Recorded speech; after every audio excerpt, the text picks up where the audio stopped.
ನಮಸ್ಕಾರ ಸ್ನೇಹಿತರೆ. ಆಫ್ರಿಕಾ ವಿರುದ್ಧದ ಎರಡನೇ ಟೆಸ್ಟ್ ಪಂದ್ಯಕ್ಕೂ ಮುನ್ನ ಟೀಂ ಇಂಡಿಯಾಗೆ ಮರಳಿದ ವಿಶ್ವದ ನಂಬರ್ 1 ವಿಕೆಟ್ ಕೀಪರ್. ಈತನನ್ನ ಕಂಡು ನಡುಗುತ್ತಿದೆ ಇಡೀ ಆಫ್ರಿಕಾ ತಂಡ. ಹಾಗಾದ್ರೆ ಆ ವಿಕೆಟ್ ಕೀಪರ್ ಆಟಗಾರ ಯಾರು ಗೊತ್ತಾ?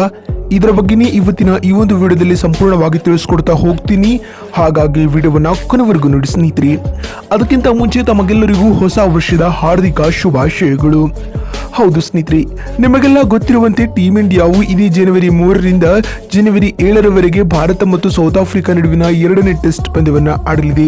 ಇಂಡೋ ಆಫ್ರಿಕಾ ನಡುವಿನ ಎರಡನೇ ಟೆಸ್ಟ್ ಪಂದ್ಯವು ಕೇಪ್ ಟೌನ್ನ ನ್ಯೂಲ್ಯಾಂಡ್ಸ್ ಅಂತಾರಾಷ್ಟ್ರೀಯ ಕ್ರೀಡಾಂಗಣದಲ್ಲಿ ನಡೆಯಲಿದೆ ಬಂಧುಗಳೇ.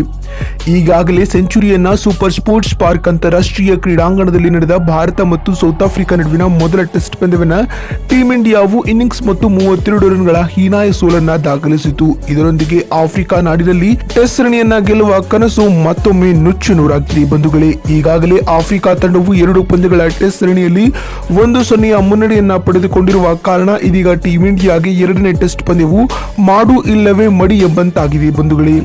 ಇಂತಹದ್ದೇ ಸಂದರ್ಭದಲ್ಲಿ ಇದೀಗ ಟೀಂ ಇಂಡಿಯಾಗೆ ವಿಶ್ವದ ನಂಬರ್ 1 ವಿಕೆಟ್ ಕೀಪರ್ ಒಬ್ಬರ ಎಂಟ್ರಿ ಆಗಿದೆ ಅಂತ ಹೇಳಬಹುದು. ಅಷ್ಟಕ್ಕೂ ಟೀಂ ಇಂಡಿಯಾಗೆ ಎಂಟ್ರಿ ಕೊಟ್ಟಿರುವ ಆ ಅದ್ಭುತ ವಿಕೆಟ್ ಕೀಪರ್ ಕಮ್ ಬ್ಯಾಟ್ಸ್ಮನ್ ಯಾರು ಅಂತ ನೋಡ್ತಾ ಬರುವುದಾದ್ರೆ ಅವರ ಹೆಸರು KS ಭರತ್. ಹೌದು ಸ್ನೇಹಿತರೆ, ಇಂಡೋ ಆಫ್ರಿಕಾ ನಡುವಿನ 2 ಪಂದ್ಯಗಳ ಟೆಸ್ಟ್ ಸರಣಿಗೆ KS ಭರತ್ ರವರು ವಿಕೆಟ್ ಕೀಪರ್ ಕಮ್ ಬ್ಯಾಟ್ಸ್ಮನ್ ಆಗಿ ಆಯ್ಕೆಯಾಗಿದ್ದಾರೆ. ಇನ್ನು ಇದೀಗ KS ಭರತ್ ರವರಿಗೆ ಇಂಡೋ ಆಫ್ರಿಕಾ ನಡುವಿನ ಎರಡನೇ ಟೆಸ್ಟ್ ಪಂದ್ಯದಲ್ಲಿ ಟೀಂ ಇಂಡಿಯಾದ ಪ್ಲೇಯಿಂಗ್ 11 ನಲ್ಲಿ ಅವಕಾಶ ನೀಡುವ ಸಾಧ್ಯತೆಗಳು ಹೆಚ್ಚಾಗಿದೆ. ಏಕೆಂದರೆ ಮೊದಲ ಪಂದ್ಯದ 2 ಇನ್ನಿಂಗ್ಸ್ ಗಳಲ್ಲಿ ಶ್ರೇಯಸ್ ಅಯ್ಯರ್ ಅವರು ವೈಫಲ್ಯವನ್ನ ಅನುಭವಿಸಿದರು. ಅಲ್ಲದೆ KS ಭರತ್ ರವರಿಗೆ ಇಂಗ್ಲೆಂಡ್ ನಲ್ಲಿ WTC ಫೈನಲ್ ಆಡಿದ ಅನುಭವವೂ ಇದೆ. ಹೀಗಾಗಿ KS ಭರತ್ ರವರು ಟೀಂ ಇಂಡಿಯಾದ ಪ್ಲೇಯಿಂಗ್ 11 ನಲ್ಲಿ ಕಾಣಿಸಿಕೊಳ್ಳಲಿದ್ದಾರೆ ಬಂಧುಗಳೇ. ಅದು as A wicket keeper come batsman ಆಗಿ. ಇನ್ನು KL ರಾಹುಲ್ ಅವರು ಓವರ್ ಮಧ್ಯಮ ಕ್ರಮಾಂಕದ ಬ್ಯಾಟ್ಸ್ಮನ್ ಆಗಿ ಆಡಬಹುದಾಗಿದೆ. ಅಲ್ಲದೆ KS ಭರತ್ ರವರು ಇಲ್ಲಿವರೆಗೂ ಅಂತಾರಾಷ್ಟ್ರೀಯ ಟೆಸ್ಟ್ ಮಾದರಿಯಲ್ಲಿ ಒಟ್ಟು 5 ಪಂದ್ಯಗಳನ್ನ ಆಡಿದ್ದು ಈ 5 ಪಂದ್ಯಗಳಿಂದ ಬರೋಬ್ಬರಿ 475 ರನ್ ಬಾರಿಸಿದ್ದಾರೆ. ಇದೇ ವೇಳೆ 1 ಶತಕ ಹಾಗೂ 2 ಅರ್ಧಶತಕಗಳು ಸಹ ಮೂಡಿ ಬಂದಿರುವುದು ವಿಶೇಷ ಮತ್ತು ಗಮನಾರ್ಹ ಸಂಗತಿ. ಬಂಧುಗಳೇ, ನಿಮಗೇನನ್ಸುತ್ತೆ?